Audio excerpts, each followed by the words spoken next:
we present Kenneth Williams, Derek Nimmo, Clement Freud and Sheila Hancock in Just a Minute. And as the minute waltz fades away, here to tell you about it is our chairman, Nicholas Parsons.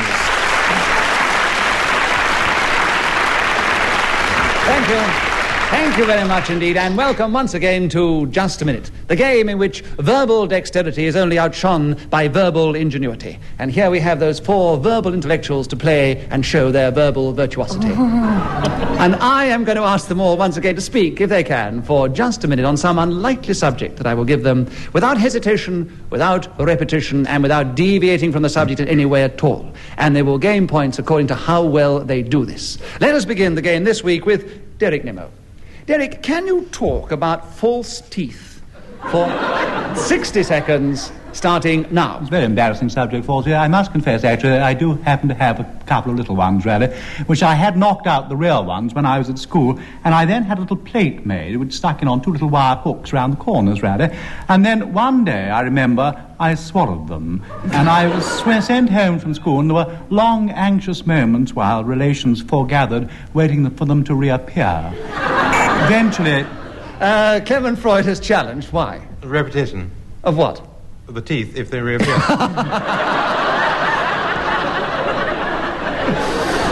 I think that is one of those very clever challenges that I can award a point for cleverness, but as it's not truly within the context of the game, I will leave the subject with Derek Nimmo and ask him to continue for another 35 seconds on false teeth, starting now. Well, when they finally came back, I gave them a good scrub and popped them in again. And after that, they were absolutely splendid for a long time. I remember going into the theatre, and I was in a play called Who Goes There? And one day I was on the stage, and I'd forgotten to put a bit of sticky stuff to keep them down, and all of a sudden they popped out again, and into a Busby that I was carrying on my knee at the time. And I spent a long time looking in the hair, trying to find them, turning upstage. But finally they came back, and then I went... I remember another time...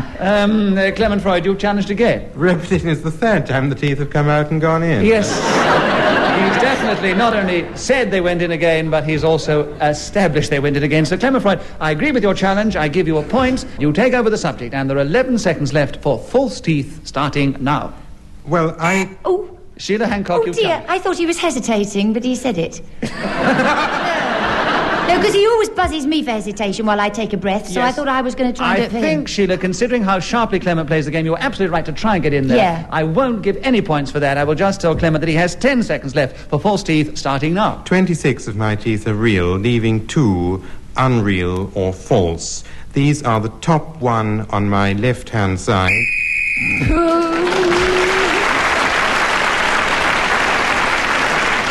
When the whistle goes, that tells us that 60 seconds is up, and whoever is speaking at that particular point gains an extra point. In this case, it was Clement Freud, who now, at the end of that round, has 3 points and nobody else has any. Right, Clement Freud, will you begin the next round? Crossing the Channel. Will you try and talk for 60 seconds on that subject, starting now? This is something which you can do on your own, swimming, or in a canoe, a paddle boat, a ship, a steamer, or even an aeroplane. The common routes are Dunkirk, Calais, Bourgogne, Cherbourg, Dover, Southampton. There's an... Derek Nimmo, you've challenged. Why? Hesitation. I agree, there was a hesitation, so Derek, you get a point and you take over the subject. 41 seconds left. Crossing the Channel, starting now. Well, of course, I've always really wanted to try and cross the Channel with the Dardanelles, because I think you might get an awfully interesting hybrid if you achieve that. But apart from that, I think an awfully good way to go across would be in a little rowing boat, and I've got one which is called Snookums, which I keep down at Emsworth, and I have there 2 paddles, and I get into it, and I sometimes row out into the deep blue sea and think to myself... Clement Freud, why have you challenged? You can't row a canoe. You paddle a canoe. A very clever challenge of deviation, which I agree with. So, Clement, you have another point. Really? And there are 19 seconds left for crossing the Channel, starting now. I once went on a channel crossing expedition with a rugby supporters club. And it was astonishing to find that this was a very cheap outing, but not a single person on the trip was actually a aficionado of the game of... Derek Nimmo, you have challenged again. I agree, there was hesitation. Derek Nimmo continues for 2 seconds on crossing the Channel, starting now. Last time I went was in a hovercraft. It was like travelling the M1 in a thunderstorm.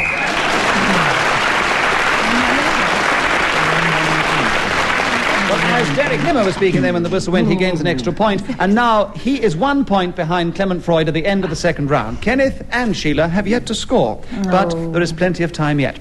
Kenneth Williams, will you begin the next round?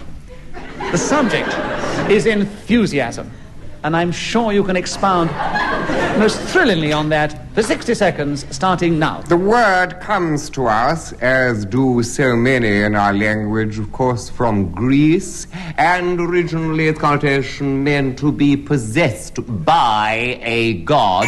In the 18th... Derek Nimmo, why have you challenged? Deviation, being possessed by a god.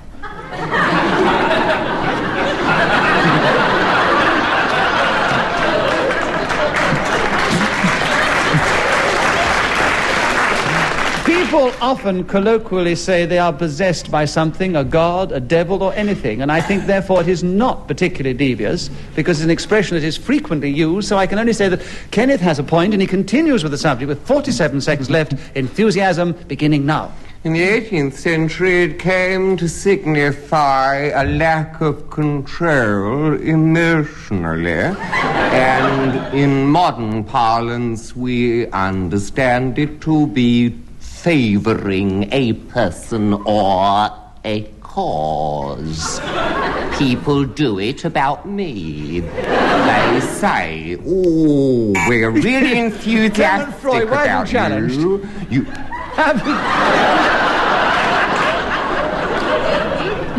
Clement, why have you challenged? I've forgotten.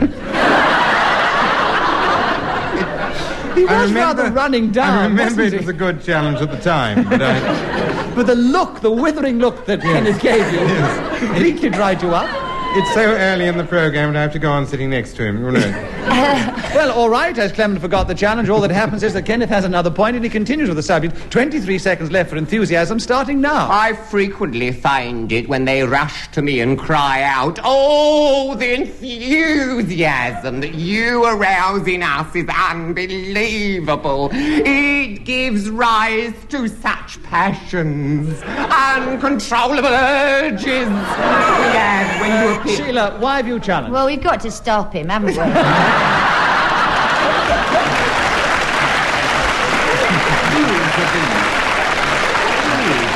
Deviation.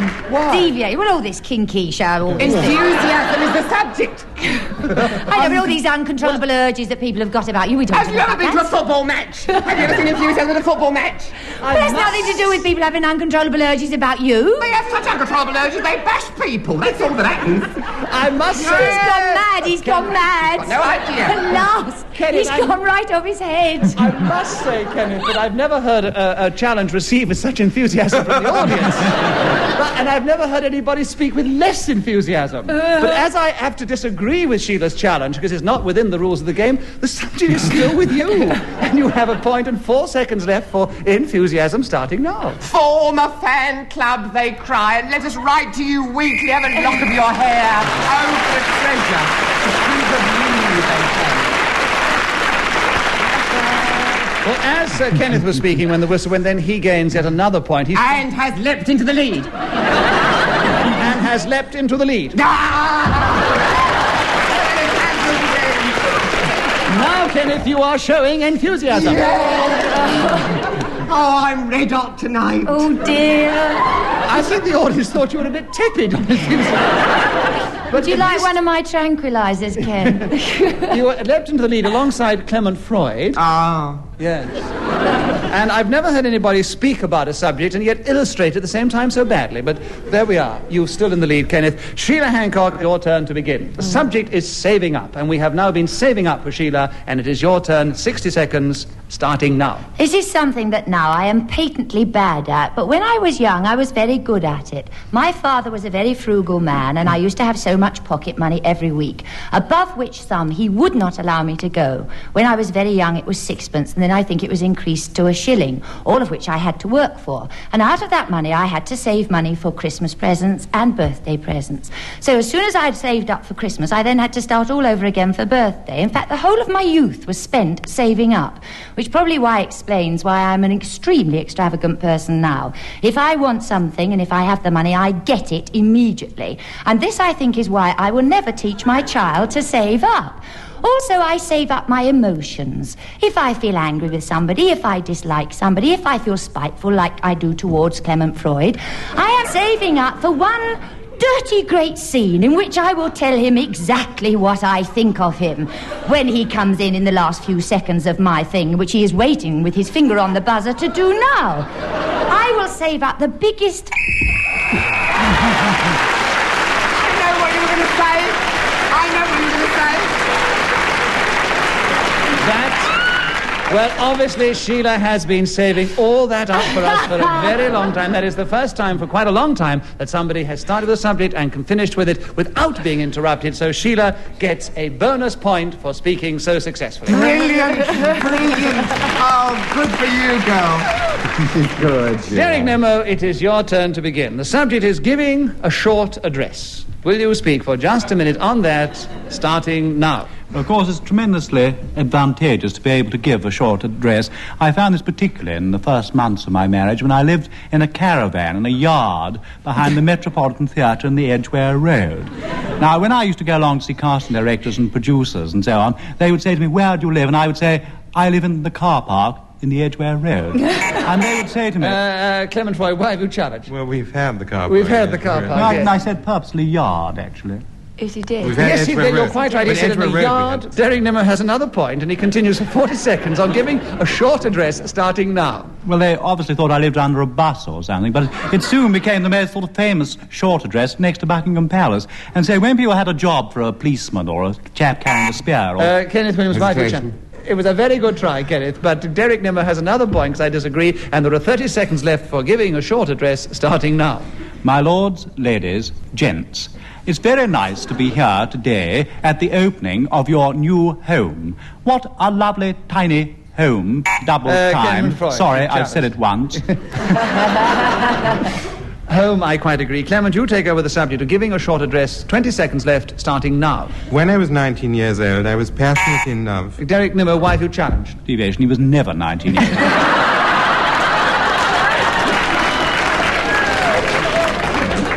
Well, seeing what the age he looks now, we all have to believe he once was 19, so bad luck, Derek. All I can say is that Clement has another point, and there are 18 seconds left for giving a short address. Clement, starting now. With a girl called Phillida Short. And one afternoon, I took her down Oxford Street and decided that it was really time that she had a dress. We went in and looked at a number of fashions and different... Derek Nimmo, why have you challenged? Giving a short address, not giving a short dress. No. Well, I think we've established before that you can interpret the words in any way you wish. We can only take it from what you hear. And if it sounds like a short address or a short... There you are, you see. That's what I'm saying. I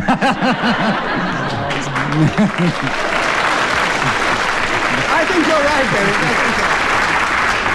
Derek Nimmo has a point, and there are 5 seconds left, giving a short address starting now. Hello, dear folks. Come round, brethren. Now's the time. Freud, why have you challenged? Hesitate? Yes, I agree with the hesitation. Clement, there are 2 seconds left for giving a short address starting now. My Lord Mayor, this is all I'm going to say.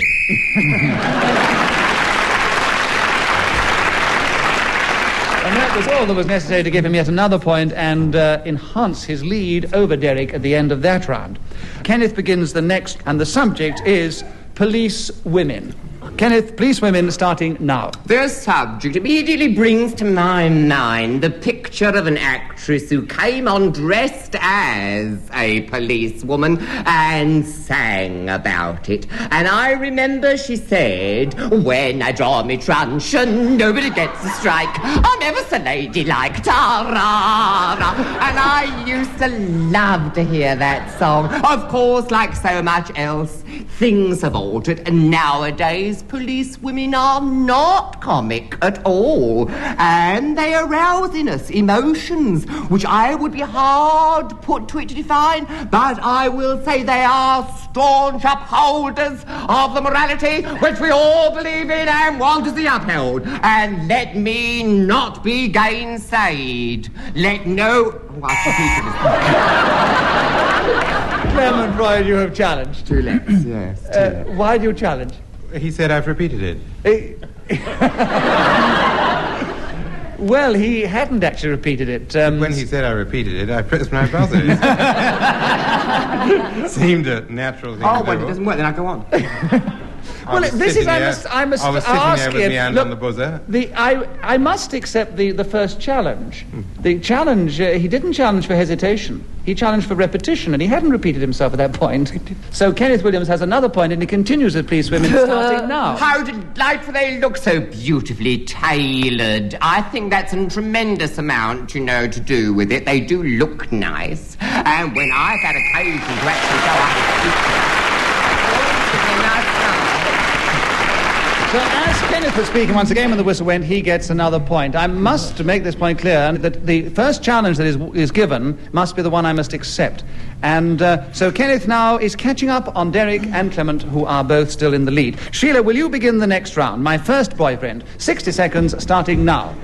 I'm hard put to remember my first boyfriend, but I think it was when I was at school, at the grammar school. Derek, why don't you challenge? A rather injudicious challenge, but hesitation, actually. Yes, there was a hesitation, yes, but... Go on, let him have it. I want to know who his first boyfriend was.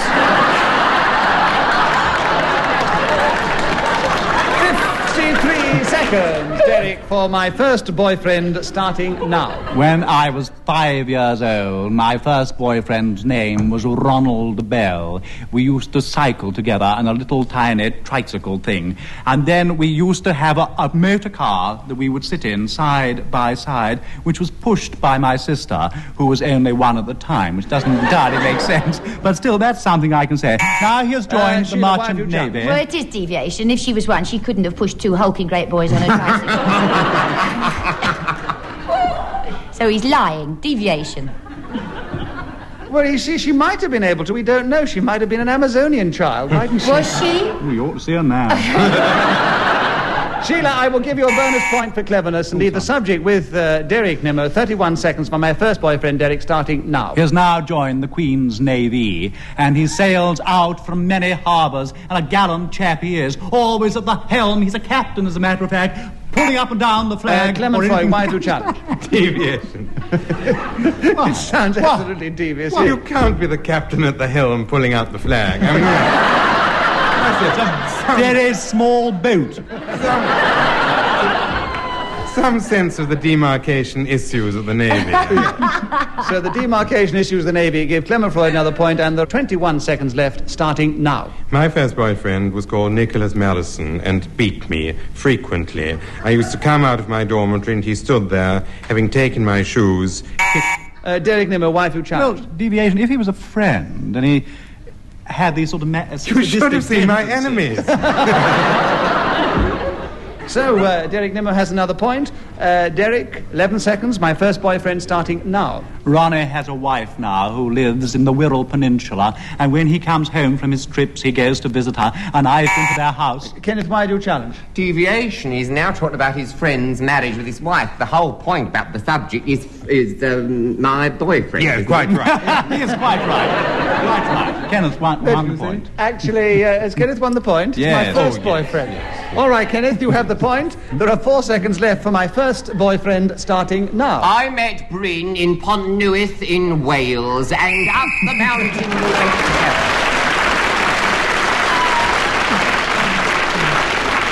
Well, I tell you, my first boyfriend would have been a lot more interesting than any of theirs. Well, you never got it out, did you? You never get it out. Because you're all so rude, you interrupt me all the time. Yes. Yes, you shout at her sometimes too. At the end of that round, all the chaps' boyfriends have given them points. And so that means that all the chaps are almost equal in the lead. Derek is 1 point ahead of the other two. Derek Nimmo, will you begin the next round? The subject is taking notes. 60 seconds starting now. Now, it's a very odd subject to give anybody taking notes, but if you mean to steal or purloin them, I'm not sure that I entirely approve. But I suppose the best way to go about it is to find somewhere where there is a great deal of paper money. Now, I give all my money to a very old established merchant bank. And when I go, I think that what I would do is to go along and see the manager, Mr. Brunswick, and I would say, meet him there, 10 to 9 in the morning, and say, hello, I've come to see you about my overdraft. I'm so surprised. Clement, why have you challenged? Deviation. Why? Banks don't open at 10 to 9. I'm a robber, I'm a baddie. That's why I get there early, to shoot. I agree with Clement Freud. I think that banks don't open. Derek had not established he was a robber. He doesn't look like a robber. He's never sounded like a robber. And I think that Clement Freud is probably right within the rules of the game, and therefore there are 27 seconds for taking notes. Clement, starting now. This is something which at all board meetings is done by secretaries or people in similar positions. They do it with pencils and pens, reading what is said from pieces of paper, which are then filed away. Kenneth Williams is looking at me in such a manner that it's very different. Deviation, he wasn't looking at me. He was straight ahead. No, I'm afraid Derek's absolutely right. Kenneth Williams, I must tell the listeners, was not looking at Clement Freud. So it was deviation. So Derek has another point, and there are 12 seconds left for taking notes, starting now. In the decoy car waiting outside, I would have Ian Messiter ready with the whistle to blow in case... Kenneth Williams' wife, you challenge. Our deviation, this has nothing to do with taking notes. Well, it could be, you see, if he was a robber. To my mind... He's now, in my mind, established that he is a robber, so he'd want a decoy, and he's got Ian Messiter's whistle. Therefore, I agree with Derek. And there are 7 seconds left for Derek to continue with it, starting now. So I point my revolver in his face, and then I throw pepper at him, and I say, hand over your fivers, give me the £10 that you got hidden behind the till.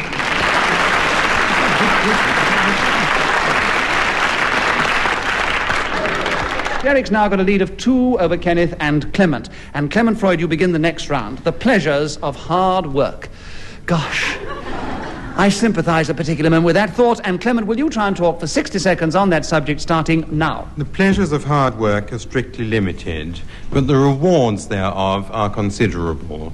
Many people who work 40-hour weeks come home with a flush of realization and receive an amount of affection and love from their nearest and dearest which would make up for all the grime, humiliation, salesmanship, and sheer elbow grease. Kenneth Williams, your challenge. I'm sorry, I thought it was going to be a hesitation. It wasn't. I beg your pardon. No, there was a hesitation. He just said there was no hesitation. What sort of a chairman are you? To use a phrase of yours, Kenneth, you are a fool to yourself. Yes. I've been trying to play the game very fairly, and you've retracted your challenge, so I must then give it to Clement Freud. Right. So Clement has another point. There are 35 seconds left for the pleasures of hard work, starting now. I knew a woman who lived on the outskirts of Yarmouth, who worked in a pea planting processing factory, where every morning at 7:15 she arrived to sort out from runner beans and... Kenneth Williams, your challenge. Deviation could have been doing peas and running beans. She did, you establish she worked in a pea factory, so yes, I she had don't... to sort out the runner beans to get the peas. I mean... No, you may be a great gastronome and a great authority and astrology and all these other things, but I think I know the difference between a bean and a pea. Yes.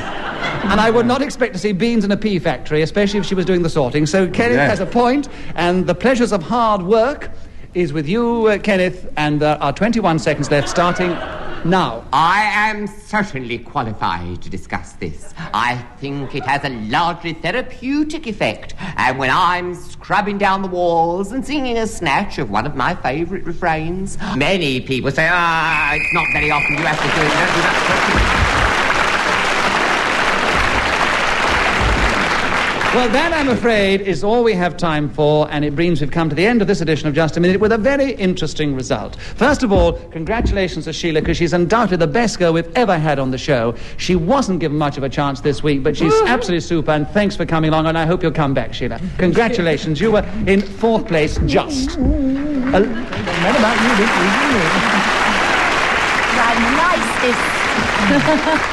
week? Clement Freud was in 3rd place, and he was only 1 point behind the winners. And once again we have a draw, and once again Kenneth is joining Derek Nimmo as the winner. Kenneth and Derek.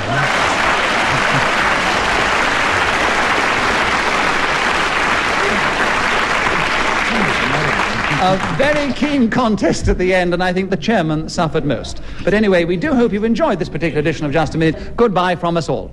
Goodbye.